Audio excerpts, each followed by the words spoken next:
Hello and welcome to my channel. Today I would like to talk about planting raspberries.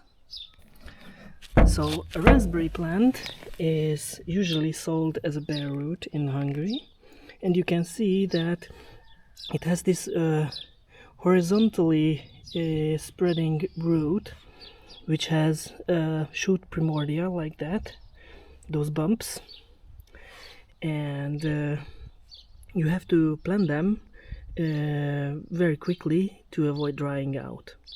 And when you buy a raspberry, you have to be careful to select one which has a basal shoot like this and there, because these will going to regenerate new canes, and it's better if the plant has more canes. And I also would like to call your attention to a couple of pests. So here is a gall which is located near to the base of the plant. It's caused by a gall midge, and there are yellow maggots inside these galls. And the other one is usually at the top of the cane, and I don't know if you can see it, but it's a little bit striped.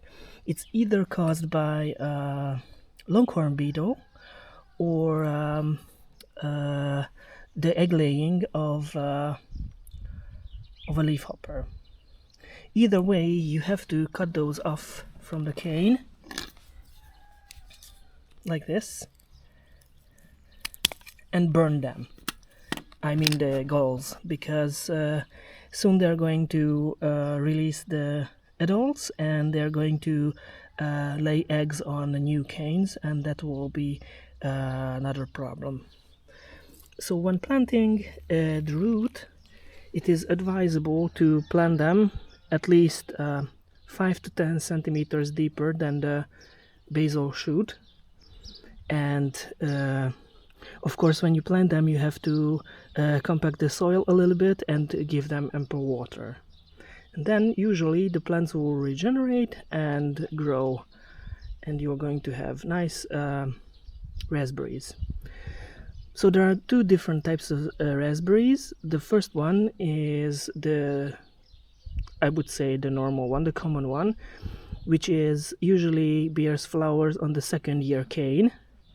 And the other ones are the ones who are going to bear flowers on the first year cane. And usually the first year canes are called everbearing, and they are going to put out flowers at the shoot tips, while the ones which bear fruits on the second year cane, they're going to have flowers on these old shoots and buds.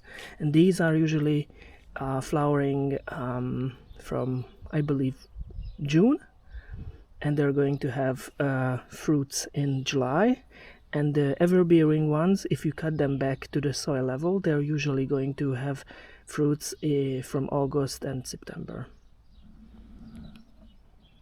So thank you for your attention. See you next time. Goodbye.